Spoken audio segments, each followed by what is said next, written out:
Boa noite, irmãos. Sejamos todos bem-vindos a essa casa de oração.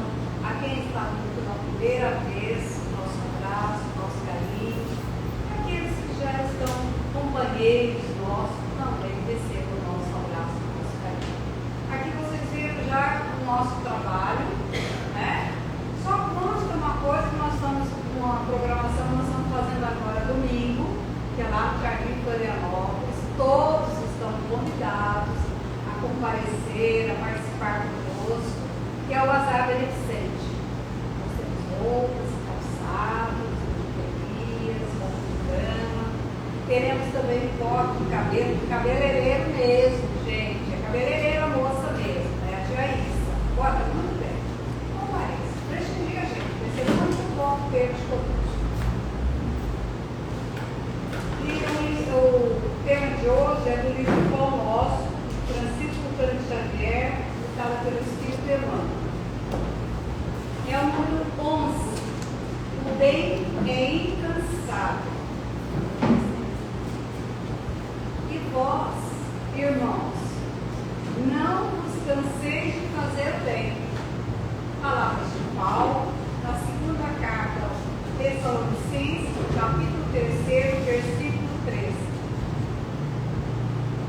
É muito comum encontrarmos pessoas que se declaram cansadas de praticar o bem. Estejamos, contudo, convictos de que semelhantes alegações não procedem de fonte pura. Somente aqueles que visam determinadas vantagens aos interesses particularistas na zona do imediatismo adquirem o crédito vizinho da desesperação, quando não podem atender a propósitos egoístas. Olha o nosso egoísmo aí. É indispensável muita prudência quando essa ou aquela circunstância nos induz a refletir nos males que nos assaltam, depois do bem que julgamos haver semeado no dia. Às vezes fazemos o mal e estamos pensando, né? Será que fizemos certo? O aprendiz sincero não ignora que Jesus exerce seu ministério de amor sem exaurir-se desde o princípio da organização planetária. Relativamente aos nossos casos pessoais, muita vez terá o mestre sentido o espinho de nossa ingratidão, identificando o recuo aos trabalhos da nossa própria iluminação. Todavia, nem mesmo verificando-nos os desvios voluntários e criminosos, jamais se esgotou a paciência do Cristo, que nos corrige, amando e tolera, edificando, abrindo-nos misericordiosos braços para a atividade renovadora. Se Ele nos tem suportado e esperado através de tantos séculos, por que não poderemos experimentar de ânimo firme algumas pequenas decepções durante alguns dias? Nós logo, né? Soltamos cachorro, né? Aceitamos. A observação de Paulo aos Tessalonicenses, portanto, é muito justa e muito atual. Se nos envidiarmos na prática do bem, semelhante desastre expressará liberdade que ainda não for possível a imersão do mal de nós mesmos. Olha, gente, como é atual. Se nós praticamos o bem, praticamos a caridade e nos sentimos entediada, enojada com aquilo lá, não tem resultado nenhum, então nós não conhecemos o bem. O mal ainda está dentro de nós. Então vamos extirpar o mal de dentro de nós, assim como Jesus fez e continuou fazendo conosco, nos auxiliando. Vamos praticar o bem, vamos auxiliar os nossos semelhantes. Então, nós, irmãos, de lá e de cá, da terrinha, né? Não nos canseis de fazer o bem. Façamos o bem. Vamos orar. Fechando os nossos olhos, elevando os nossos pensamentos a Jesus, mestre de amor e de bondade.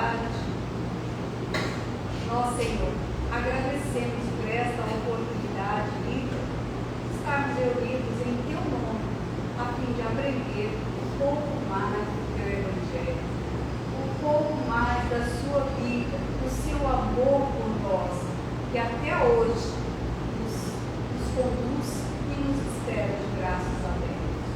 Nós nos agradecemos, Jesus, por tudo, pelo dom da vida, por essa reencarnação, pela oportunidade de conhecer a doutrina consoladora, a doutrina do amor.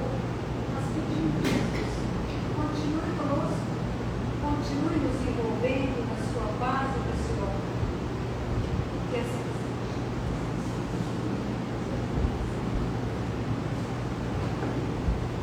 Cuidado com cair da escada, hein?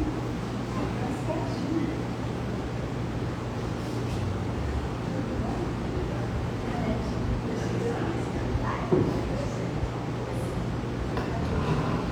Ainda não dou conta de me sentir um espírito elevado, mas pelo menos o corpo já está começando. O nosso tema de hoje continua no capítulo 28º do Evangelho segundo o Espiritismo. Capítulo esse que se intitula Coletânea de Preces. E nós estamos neste item que está aí grifado em azul e letras brancas, preces para si mesmo. É aquele que ora para si mesmo. Já falamos de tantas preces de alguém que ora por si mesmo. E nós ainda vamos ter esses outros itens que aí se seguem. Na noite de hoje, nós vamos falar inicialmente desta questão do que é o computador quântico. Parece que não tem nada a ver com o que nós vamos falar do Evangelho, mas como Kardec nos disse que pudéssemos utilizar das ciências contemporâneas para entender a doutrina espírita, nós estamos agora fazendo exatamente isso. Um computador quântico que eu nunca vi, mas é uma máquina capaz de manipular informação armazenada em sistemas quânticos, como aqueles campos magnéticos do átomo que a gente vê nos desenhos, nos livros de ciência, né? De química, como são os spins dos átomos, dos elétrons, nível de energia dos átomos e até mesmo polarização de fótons. Então, o computador quântico trabalha com um negócio que para nós é basicamente irreal, porque nós não temos acesso a essa tecnologia, mas ele já funciona por aí. Os princípios básicos de um computador quântico são os equivalentes quânticos dos bits dos computadores convencionais. O computador convencional trabalha com um conhecimento binário, não é? Que a gente chama de 0 e 1. E o computador quântico vai muito mais além, e é neles que o computador quântico é baseado. Diferente dos bits, que só podem ter dois estados, o 0 e o 1, é possível que os bits operem ao mesmo tempo, conhecidos como superposição. Então nós temos algumas tarefas feitas no computador quântico que se superpõem àquelas que naturalmente um computador desse comum nosso é capaz de fazer, em múltiplas vezes, por sinal. Isso permite que os computadores realizem vários cálculos simultaneamente, aumentando significativamente a velocidade de processamentos. Quando eu me lembro do primeiro computador que eu tive, que tinha 32 bits, né? E tinha um HD, que se não me falha a memória, era de 320, o que era mesmo?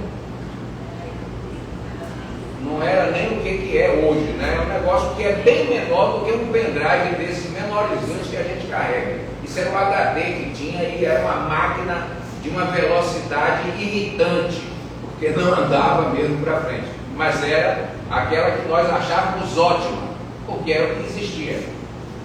Além disso, os qubits são capazes de estar entrelaçados. E ouçam bem essa palavra, o que significa que eles compartilham informações instantaneamente, independentemente da distância.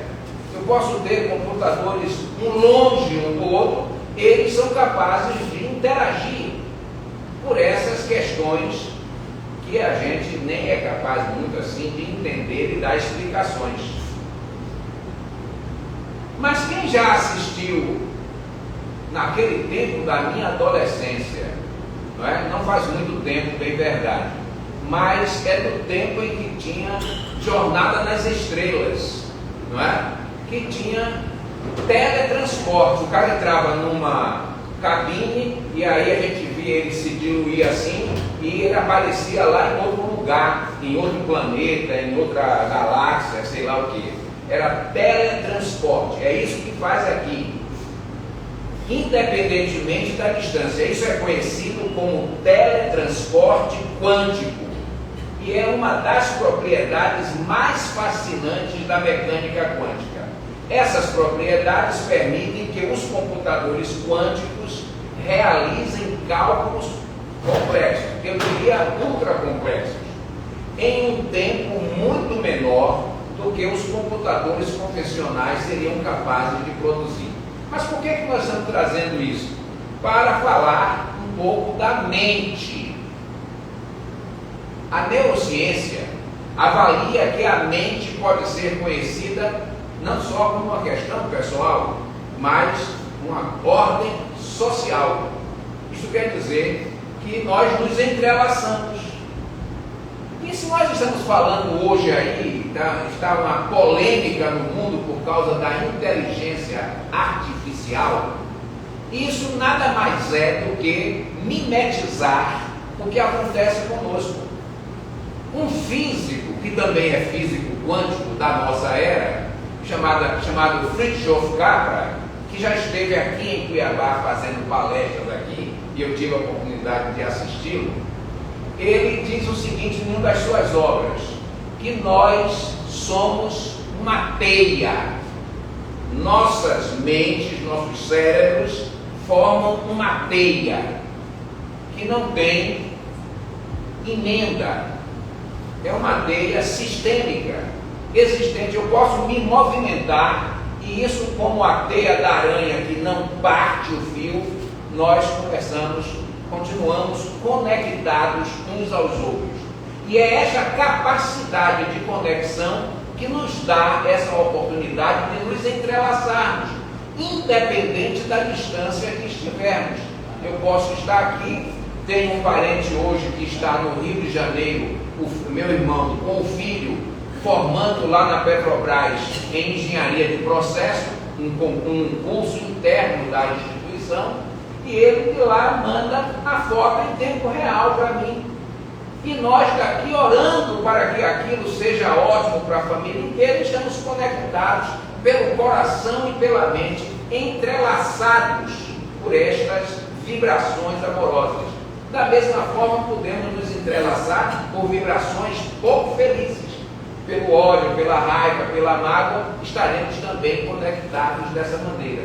Então, se alguém me pede para definir orla, ou melhor, vamos aqui, como aponta Goodhill, o mais interessante dessa definição de social para a mente é que ela estende a mente a dimensões que vão além do nosso próprio ser físico. Ela é extrafísica. Há alguns neurocientistas e físicos quânticos que asseguram que a mente é não local, isto é, ela não vai estar aqui dentro, ela é não local, não existe um local onde ela se insere, onde ela exista.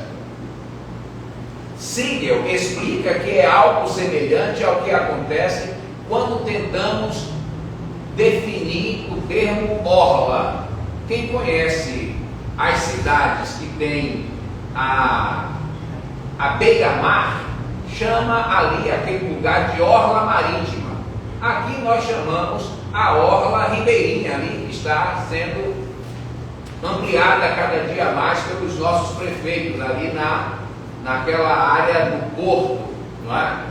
Então, mas o que é essa palavra orla? Se alguém me pede para definir a orla, mais perguntando especificamente se ela é a água ou a areia, eu teria que dizer que a orla envolve as duas coisas, a areia e o mar.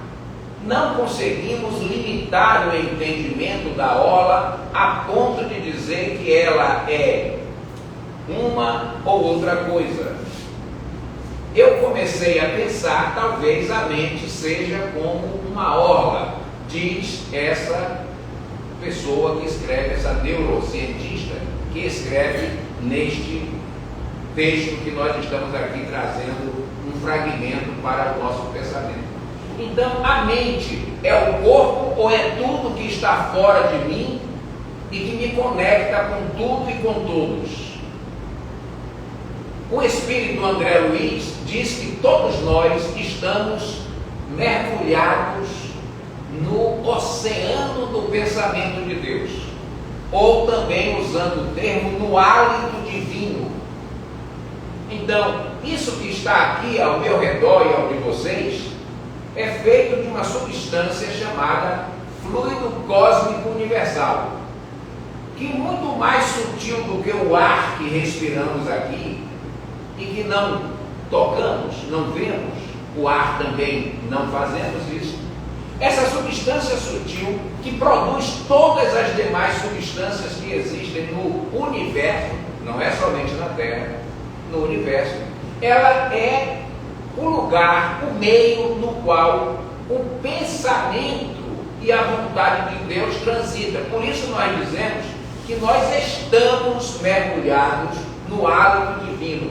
Deus está em mim e está comigo. Deus é presente sempre comigo. Ele é imanente, está fora de mim, mas também ele pertence ao meu interior, que é feito de fluido cósmico universal. A essência mais sutil de mim mesmo, que é meu perispírito, é feita do pensamento de Deus, do fluido cósmico universal. E aquilo tudo que resta adiante de mim também o é. Então, Deus está em mim e eu estou em Deus. Essa conexão que me faz conectado com todos os demais seres da Terra, não só da Terra, mas do universo.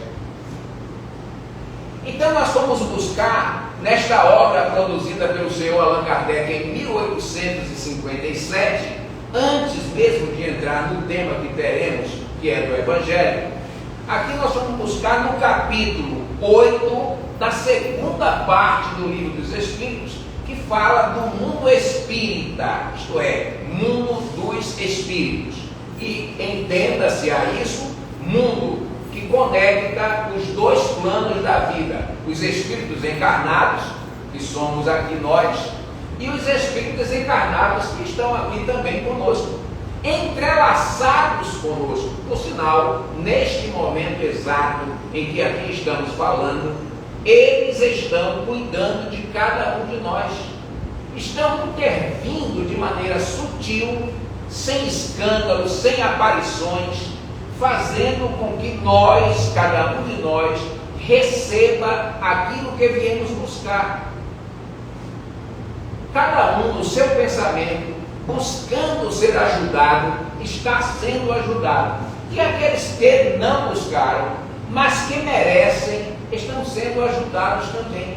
E existe uma multidão de espíritos bons, introduzidos aqui pela vontade de Deus, pelo comando de Jesus, cuidando de cada um de nós. E nós sairemos daqui melhores do que chegamos, exatamente por isso, porque eles estão entrelaçados conosco.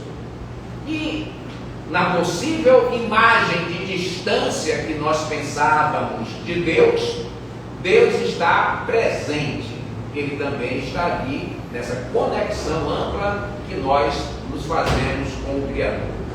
Então fomos buscar aqui nesse capítulo 8º, chamado da emancipação da alma, é o capítulo 8º da segunda parte, e aí nós temos os seguintes trechos, os itens: o sono e os sonhos, e visitas espíritas entre pessoas vivas, porque nós sonhamos um com o outro, nós nos visitamos, e nem sempre nós sabemos que isso ocorre.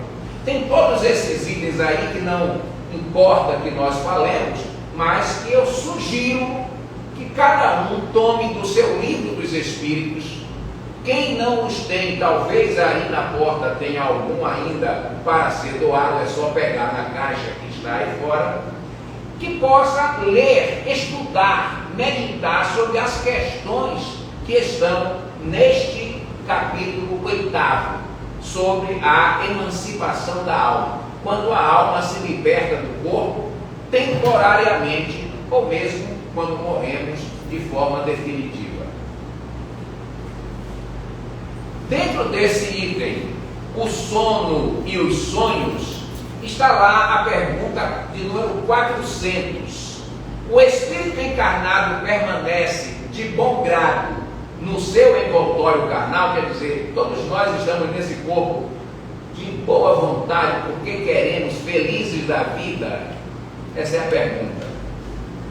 É como se perguntasse a um encarcerado se lhe agrada o cárcere.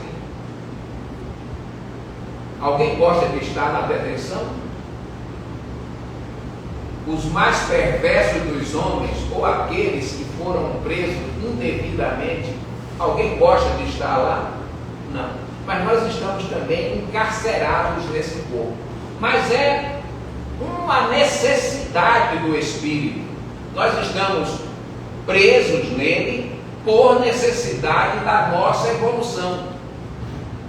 Tanto é que quando podemos nos libertar temporariamente, o fazemos numa alegria quase incontida.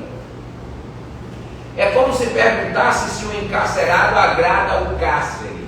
O espírito encarnado aspira constantemente à sua libertação, e tanto mais deseja ver-se livre do seu invólucro, quanto mais grosseiro é o invólucro. A questão de número 401. Durante o sono, a alma repousa como o corpo também repousa? E os espíritos responderam ao seu Allan Kardec: não. O espírito jamais é inativo. O espírito labora acordado e labora enquanto o corpo dorme.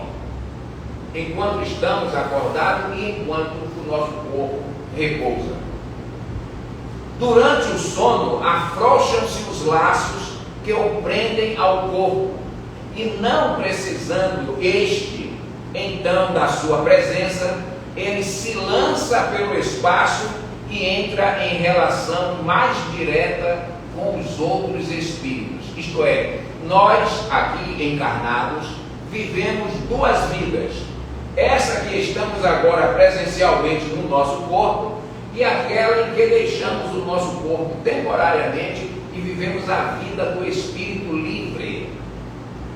Aqueles que já lemos sobre a emancipação da alma e das experiências apresentadas pelos livros psicografados, ou mesmo por livros de ciência médica, quando se fala da experiência de quase morte, nós sabemos que os espíritos estão libertos e presenciam as ocorrências daquele espaço. Quem assistiu ou quem não assistiu possa fazer, quem assistiu repita a experiência de assistir o filme O Segredo, O Mistério da Libélula, e vai ver experiências desse tipo ali apresentadas. Não é representadas, é apresentadas mesmo.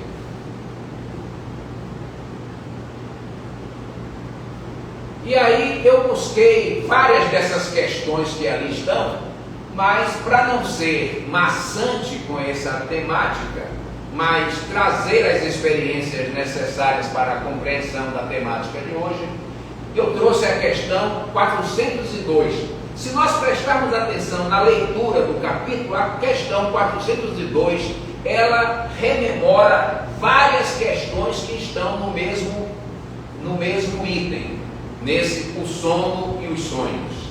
Então, alguns textos vão ser aqui colocados dessa mesma resposta que os Espíritos trouxeram ao Senhor Allan Kardec. Ele perguntou: como podemos julgar da liberdade do Espírito durante o sono? E ele diz assim: pelos sonhos.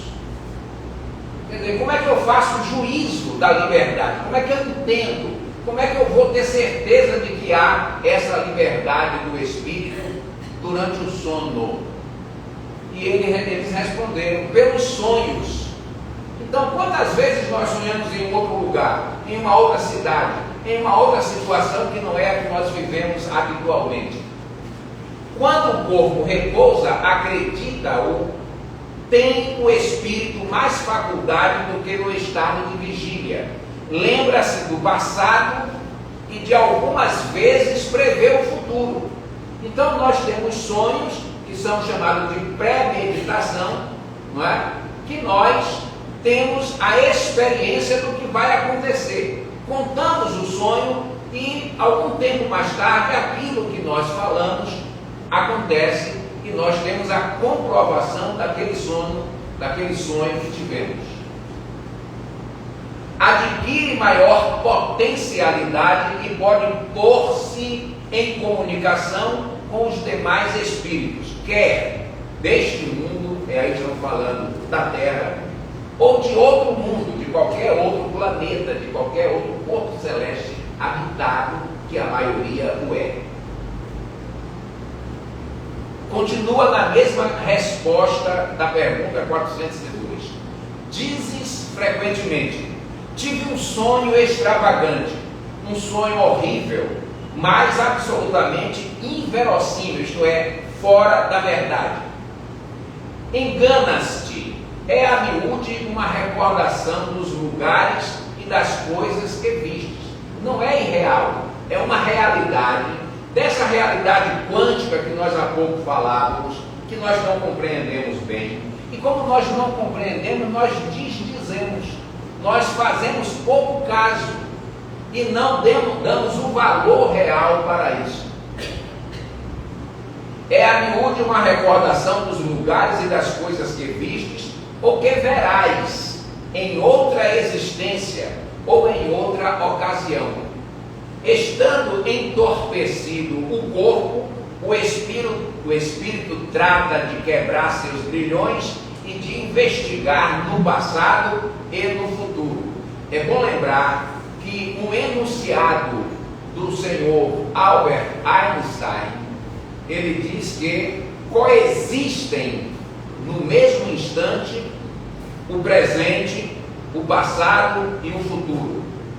Essa questão dessa divisão, digamos assim, didática do presente, passado e futuro é uma questão da nossa capacidade de medir o tempo aqui da Terra, não de outros lugares e muito menos da vida do espírito, exceto do espírito que se mantenha muito arraigado às coisas da matéria. Aí ele vai contar do mesmo jeito, mas o nosso tempo só é medido assim aqui, medindo pelos ciclos da Lua, pelo ciclo do Sol em torno da Terra e etc. Ou da Terra em torno do Sol, né? Estando entorpecido o corpo, o espírito trata de quebrar seus grilhões e de investigar no passado e no futuro. Prossegue o texto em resposta à pergunta: pobres homens, que mal conheceis os mais vulgares fenômenos da vida, julgai-vos muito sábios, e as coisas mais comezinhas vos confundem. Então nós às vezes damos resposta, discutimos com pessoas, achando que nós já sabemos muito sobre essa questão da vida espiritual, da condição dos espíritos. Nós falamos como se fôssemos catedráticos no assunto. Primeiro que não há catedráticos no assunto, não é?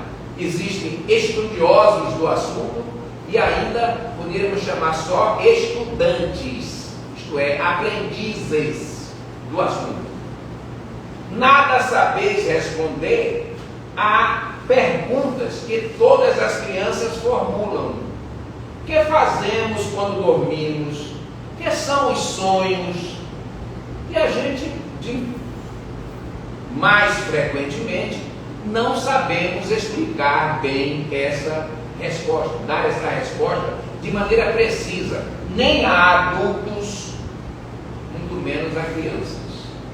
Mas as crianças sonham, as crianças veem, as crianças se entrelaçam com espíritos frequentemente, têm os seus amigos ocultos, vivem uma vida espiritual até os 7 anos de idade, quando tem o seu segundo nascimento, que aí eles materializam-se muito mais no corpo físico, e nós não sabemos dar essas respostas.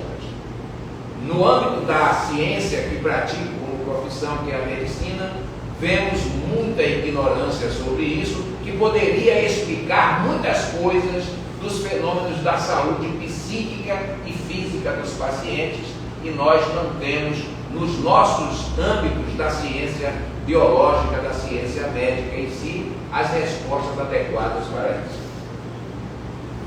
Continuando na busca à resposta. O sono liberta a alma parcialmente do corpo. Quando dormimos, a alma se afrouxa os laços de ligação e ela ganha a possibilidade de andar um pouco mais longe do corpo. Quando dorme, o homem se acha por algum tempo no estado em que fica permanentemente depois que morre. Então nós morremos todas as noites e temos medo de morrer, veja que só. Não é? Como é engraçado isso. A gente morre toda noite a gente sai do corpo, larga o corpo, deixa lá, mosquito vem e pica, a gente nem sente. Não é? As dores que estava sentindo, por exemplo, uma dor de dente do joelho já cheio de artrose, etc. A dor cessa e a gente dorme, e quando acorda, o primeiro vizinho que aparece é a dor, ou do dente, ou da artrose do joelho, ou outra qualquer, da coluna envelhecida. Não é? Mas quando a gente dorme, a gente para de sentir, porque perde essa conexão mais aguda com o corpo, mais profunda com o corpo, e a gente silencia todos esses sintomas físicos para viver a vida espiritual. Tiveram sonos inteligentes os espíritos que, desencarnando, logo se desligaram da matéria. Então isso mostra que sonhos inteligentes são de espíritos que estão menos materializados, porque aqueles que somos muito materializados temos sonhos mais ligados às coisas da matéria. Por isso nós vemos que alguns cientistas que vieram aqui para trazer informações relevantes à humanidade, vou citar um, Carl Planck. Era um físico da escola de Isaac Newton. E aí, um belo dia, eles estavam confusos em saber como que a energia térmica se propagava. Montaram um forno todo negro e essa energia saía daquele forno que deveria estar absorvido porque era um forno negro. E ninguém sabia explicar, embora naquela época, no século XIX, dissessem que Deus não existia e que os físicos da escola de Isaac Newton já dominavam todo o conhecimento do mundo. E não sabiam isso. Foi Max Planck que um dia de sábado pela manhã, andando com o filho ao sol da manhã, ele diz ao filho que a energia se processa, se transmite em pequenos pacotes, em pequeníssimas, minúsculas porções dessa energia. Ela não era contínua. Isso deu origem à teoria do quantum, que é a base fundamental da teoria quântica. Disso que nós falamos há pouco do computador quântico. É ele quem enuncia isso e ele diz ao filho: eu não sei explicar, eu sei que é isso. E me lembra isso o Alto da Compadecida. Sei não, só sei que foi assim, não é? Ele dizia ao filho que ele não sabia fazer uma fórmula matemática, uma expressão matemática que pudesse mostrar como isso se dá, mas era isso. E morreu depois negando a sua afirmação, a sua teoria. Mas, felizmente, vieram Einstein, Bohr, Rutherford e deram encaminhamento à teoria quântica que está conosco até hoje. Esses espíritos, quando dormem, vão para junto dos seres que lhes são superiores. Por isso têm sonhos muito mais eloquentes, muito mais inteligentes. Baixam, eu digo que fazem download da homepage de Deus. Vai lá, conversa com os que sabem mais e traz aqui para os que sabem menos. E são os gênios da ciência que nos dão um roteiro de desenvolvimento dos próximos passos da ciência. Com estes viajam, conversam e se instruem. Então as pessoas voltam desse momento e têm alguns insights, como falamos na psicologia, mostrando coisas novas para o mundo. Continuando na mesma resposta da questão 402, trabalham mesmo em obras que se lhe deparam concluídas, quando volvem, morrendo na terra, ao mundo espiritual. Eles estão aqui, e aí tem, nesta obra de Kardec, 6 estruturas da relação entre o espírito encarnado e desencarnado. Vamos lá. Mundo espiritual e mundo material. Tem espíritos como nós aqui encarnados no mundo material. Tem espíritos desencarnados que estão no mundo espiritual. Tem espíritos que estão no mundo espiritual preparando-se para encarnar. Caetano Veloso faz isso numa música, diz: eu vi uma mulher preparando outra pessoa. Não é? É uma gestante, e aquele que está ali é um espírito desencarnado no trânsito da encarnação. Mas nós adoecemos, vivemos na cama ali, nos preparando para morrer. Somos espíritos encarnados em trânsito para o mundo espiritual. Falei agora de 4, né? Os que estamos aqui, os que estamos lá, aqueles que estão vindo e aqueles que estão voltando. E aí tem essa relação que é o que eu estou dizendo aqui agora nesse pedaço do texto. São espíritos que, estando encarnados, influenciam no mundo espiritual. Estão fazendo coisas lá durante o momento do sono. Estão trabalhando lá, construindo coisas, criando novas teorias, criando novos avanços para mais tarde vir para a Terra. Aí ele chega lá e encontra pronto, e ele participou daquilo. E tem espíritos que estão lá e estão influenciando aqui. Aqueles que trabalham com esses que estão encarnados, que trabalham lá, vêm durante o dia trabalhar com esses aqui e dizer: lembra que eu te falei que era assim, lembra que você falou que fazia assim, lembra que você mesmo deu o palpite, ó, não esquece não, vai lá. E tem essa influenciação. Isso está descrito na metodologia de Kardec ao construir o Livro dos Espíritos, nesses capítulos da segunda parte.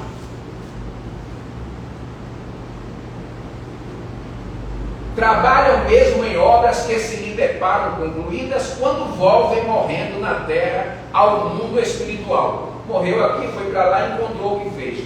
Ainda esta circunstância é de molde a vos ensinar que não deveis temer a morte, pois que todos os dias morreis, como dizem um santo. Isso mesmo que concerne aos espíritos elevados. Continuando, pelo que respeita ao grande número dos homens que, morrendo, tem que passar longas horas na perturbação, na incerteza, e que tanto já nos falaram, esses vão, enquanto dormem, aos mundos inferiores. Veja, se a gente tem sonhos muito pesados, muito materializados, muito densos, muito ruins, é também como nós vamos estar no momento da morte. Toda vez que eu saio do corpo, é isso que eu vivo. Então precisamos mudar a tônica da nossa vida enquanto acordados, para que a nossa noite seja melhor e a nossa morte será a consequência de como vivemos. Um dia, no estudo sistematizado da doutrina espírita, eu levei uma questão para os nossos que trabalhavam junto com o conhecimento espírita. E eu perguntei assim: eu quero que na semana que vem vocês me tragam, pensem essa semana, durante a semana, e me tragam como vocês desejam morrer. Aí todo mundo veio e disse: eu desejo morrer dormindo, porque eu não vou sentir nada. Isso não tem nada a ver sobre isso. A pergunta é: eu vou morrer do jeito que eu vivo. Então, para que eu tenha uma morte mais feliz, eu tenha um despertar espiritual após a morte muito melhor, eu tenho que me melhorar aqui, enquanto eu estou no meu dia a dia. É isso que faz a minha próxima vida, a vida futura, que fala o Evangelho, mais feliz.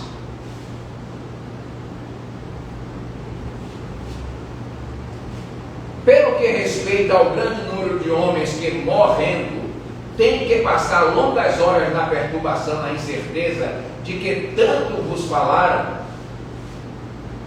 esses vão, enquanto dormem, aos mundos inferiores, à terra, onde os chamam velhas afeições, ou em busca de gozos, quiçá, mais baixos do que os que aqui tanto se deleitam.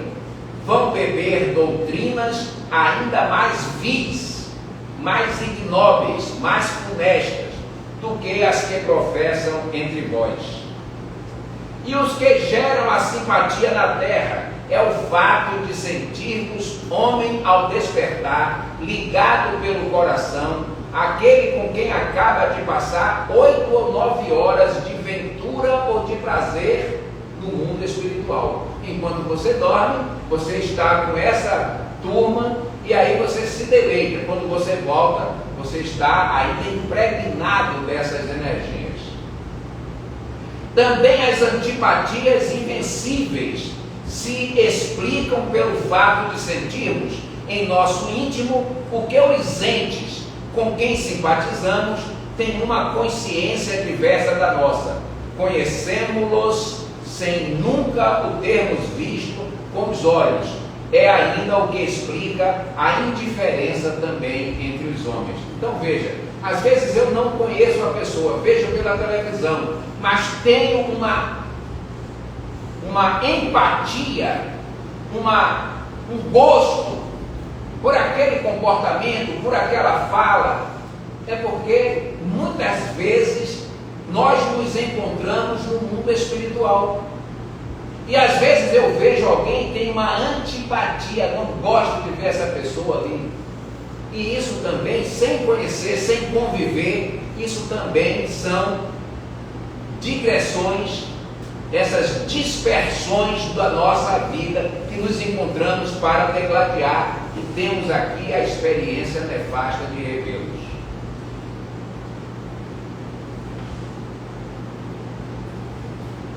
Ainda na continuidade dessa resposta, não cuidam de conquistar novos amigos, por saberem que muito têm, que os amam e lhes querem. Então, se nós construímos amigos, nós teremos amigos aqui e amigos lá do outro lado. Mas quando eu penso que eu já tenho meus amigos de forma suficiente, eu não busco fazer novos. Então isso deve ser uma prática do espírito que quer ampliar as suas fronteiras, ampliar as suas orlas. Numa palavra, o sono influi mais do que supondes na nossa vida. Então, a nossa maneira de dormir, como nós nos preparamos para dormir, tem para nós um valor superlativo no nosso desenvolvimento espiritual. Vejam só, uma das coisas que nós viemos fazer aqui na Terra foi dormir, não foi? Ou tem alguém aqui que não dorme? E nós temos essa necessidade, esse desejo de de dormir todos os dias. E nós nos colocamos para dormir. Por que motivo? Porque precisamos descansar o corpo, mas acima de tudo, porque precisamos nutrir-nos espiritualmente com novas amizades, com grandes amizades, com os nossos antepassados, com aqueles que são signatários da nossa existência, com o nosso anjo de guarda, com todos aqueles que nos amam desta e de outras existências.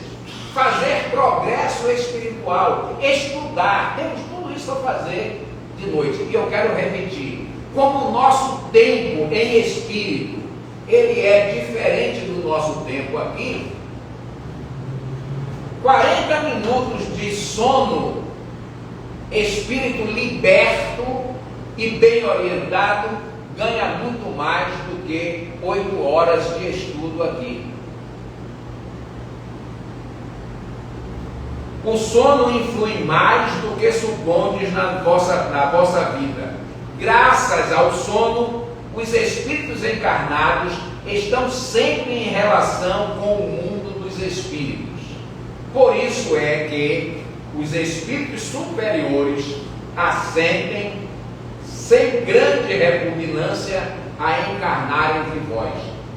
Porque nós vivemos com ele no mundo espiritual. Aí quando Deus pede a eles, olha meu filho, vai lá embaixo, fica lá com aquela turma e dá um pouco mais de avanço. Eles vêm e se comprometem com isso, sem sentir essa repugnância de estar nesse meio tão vil quanto o nosso, tão inferior quanto é o nosso, em relação a eles, em verdade.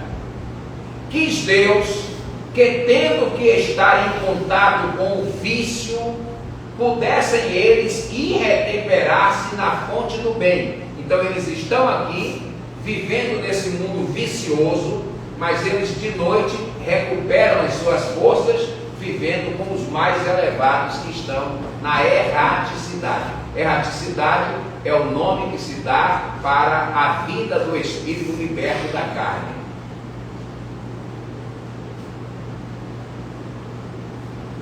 A fim de igualmente não falirem quando se propõe a instruir os outros. Então, um espírito que não é espírito superior, é só um espírito mais elevado do que nós, ele pode, estando em nosso meio, descambar para os nossos erros também, serem contaminados por essa viciação nossa.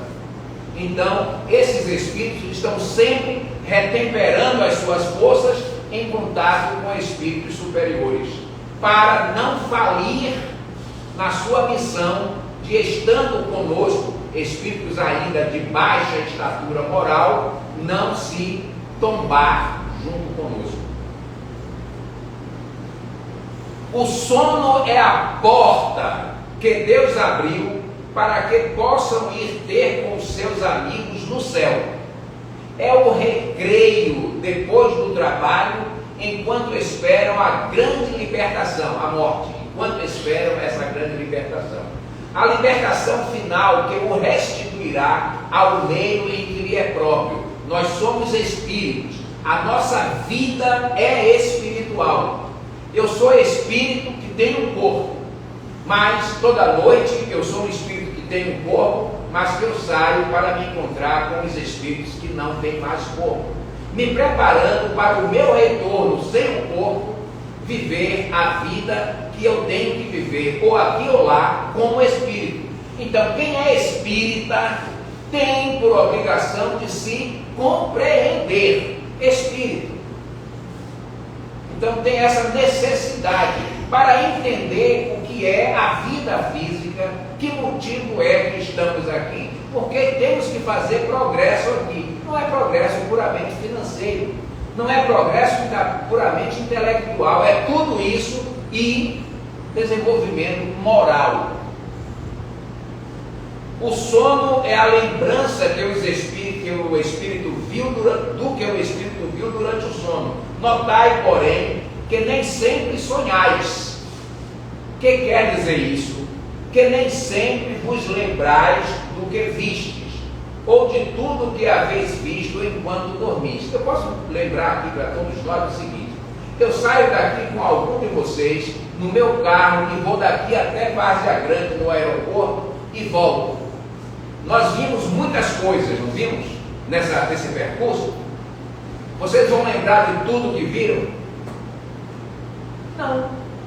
Então tem coisas que eu vejo, que eu participo e que eu deixo impregnado no meu cérebro. E aí ele está como memória cache, qualquer hora aparece, não é? E aquilo que eu passei, vi, se eu fizer um mecanismo de hipnose, eu encontro esse conhecimento na minha mente, nessa orla que é física e que não é, eu encontro lá, mas não está livre para meu pensamento claro. Mas isso tem melhor ainda de ver. Quantas coisas nós estudamos na nossa infância, adolescência, juventude e nas épocas de agora? Quantas coisas nós sabemos que não está cache aqui? A gente precisa de alguma coisa que libere essa gaveta para que nós possamos entender. A mente tem esses escaninhos que ficam guardados, coisas em que a gente pode lembrar ou não. Então eu sonho, eu me saio do corpo, eu encontro com os diversos amigos que eu tenho, sejam os amigos de boa índole ou os não, como eu, mas quando eu volto, nem sempre eu deixei meu cérebro impregnado dessa informação e posso não me lembrar. Aí o que é que eu digo aqui? Eu não sonhei esta noite. A gente fala, faz tempo que eu não sonho. Olha, hoje eu sonhei depois de tanto tempo sem sonhar. É isso que acontece. É a gente não tem a lembrança ou tem a lembrança daquele sonho. A verdade é que nós não deixamos de sonhar dia nenhum. E eu estou falando dia porque tem aqueles que dormem de dia e que sonham também, porque se emancipam e é a mesma coisa. E que não tendes então a alma no pleno desenvolvimento das suas faculdades. Muitas vezes apenas vos fica a lembrança da perturbação que o espírito experimenta a sua partida ou o seu regresso, acrescido de que resulta do que fizestes. Quantas vezes nós deitamos no sofá, começamos a cochilar e acordamos apavorados porque algo de ruim nos aconteceu. É você se libertou e encontrou alguém que você não estava muito querendo, não é? Ou situações que você não desejava. Ou às vezes você não quer sair daquele sono, porque está tão bom. A felicidade é tamanha com aqueles encontros que você dá, que você às vezes não quer acordar, porque está bem daquela forma. Muitas vezes apenas vos fica a lembrança da perturbação que o vosso espírito experimenta a sua partida, ou no seu regresso, acrescida de que ressalta do que fizestes, ou do que vos preocupa quando despertos. A não ser assim, como explicareis os vossos absurdos, que tanto os sábios quanto os mais humildes e simples criaturas têm? Acontece também que os maus espíritos se aproveitam dos sonhos para atormentar as almas fracas e pusilânimes. Em suma, dentro de pouco vereis vulgarizar-se outras espécies de sonhos. Os sonhos são, portanto, recordações guardadas por almas que se desprendem quase inteiramente no corpo. Recordações dessa segunda vida, a vida espiritual, a que ainda há pouco aludimos. Aí o senhor Allan Kardec, depois de a gente ter entendido um pouco mais sobre a questão do sono, do sonho, da mente, ele nos apresenta nesse capítulo 28º, Coletânea das Preces Espíritas, no item que nós estamos trabalhando, preces por si mesmo, e nesse dia, a falar da prece que é feita por mim mesmo, a hora do meu dormir. Eu vou dormir e eu vou orar para que esse sonho, para que esse sono, para que essa visita espiritual seja de qualidade. Então ele traz um prefácio. O prefácio é a explicação do fenômeno. Veja que a gente vai conseguir aqui repetir algumas coisas que falamos, mas a repetição faz o mestre. O corpo repousa durante o sono, mas o espírito não tem necessidade de repousar, então ele trabalha sempre. Enquanto os sentidos físicos se acham entorpecidos, a alma se desprende parcialmente da matéria e goza das suas faculdades de espírito. O sono foi dado ao homem para a reparação das forças orgânicas e morais, isto é, das forças físicas e espirituais.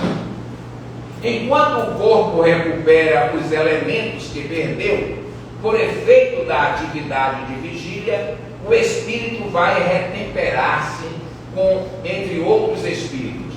Naquilo que vê, no que ouve e nos conselhos que lhe dão, aurem ideias que, ao despertar, lhe surgem como intuição. Ele diz assim: olha, quando eu acordei hoje, rapaz, eu pensei no negócio, foi assim, ó, não é? Aquilo você trouxe de lá, fez download da homepage de Deus e vai trazendo para cá. É a volta temporária do exílio à sua verdadeira pátria. É o prisioneiro restituído momentaneamente à sua liberdade. E continua no prefácio o senhor Allan Kardec: como se dá para o presidiário perverso, acontece que nem sempre o espírito aproveita o momento de liberdade para o seu adiantamento. Então, muitos de nós não fazemos da nossa noite de repouso, do nosso sono, um momento de elevação espiritual, um momento de aprendizado. Muitas vezes ligamos a televisão para assistir coisas que não são muito elevadas. Muitas vezes nos nossos comentários antes de dormir são comentários que não são muito relevantes para a vida espiritual, e nós vamos naquele pensamento para o sono sem nos buscar conectar com altiplanos espirituais. Se conserva instintos maus, em vez de procurar a companhia de espíritos bons, busca a de seus iguais e vai visitar os lugares onde possa dar livre curso às suas inclinações que não são boas. Então nós precisamos relembrar: para ter um sonho bom, para ter uma noite elevada, uma noite confortável, uma noite com amigos, eu preciso ter meus pensamentos vigiados durante o dia. Eu preciso ter o meu dia na prática do bem. Eu preciso ter a oração durante o meu dia, refazendo as minhas conjecturas mentais. E durante a noite, antes de dormir, que é o que está sendo colocado para nós nessa noite.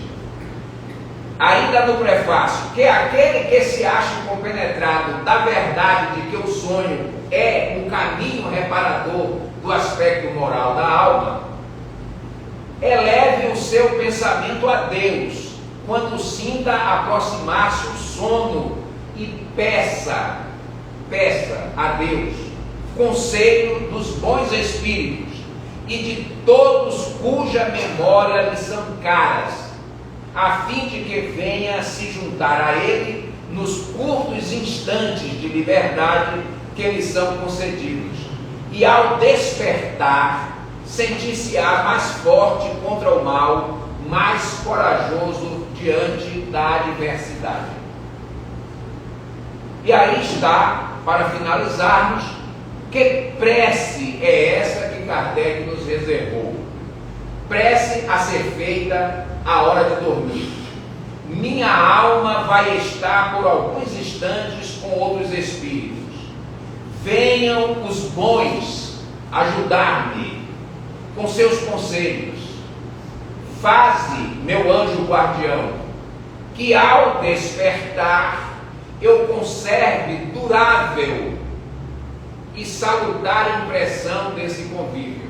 Isto quer dizer, eu estou pedindo a ajuda ao meu anjo de guarda, que impregne, me ajude a impregnar o meu cérebro físico, não meu cérebro espiritual, físico, para que aqui, na vida material, eu me lembre, me recorde dessas impressões afáveis da convivência com os bons espíritos.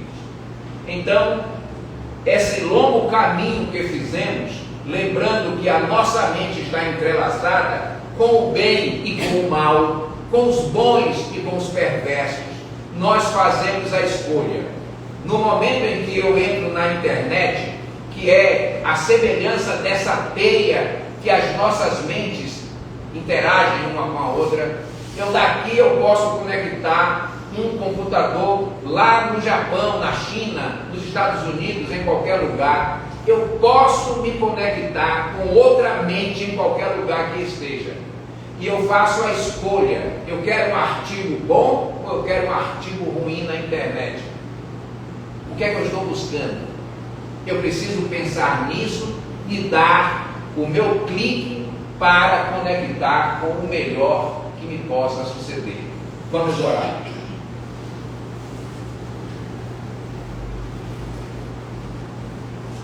Querido Jesus, resta-nos neste momento agradecer-te pela mensagem que a doutrina espírita nos traz, para que possamos reconduzir a nossa caminhada a lugares mais alvissareiros.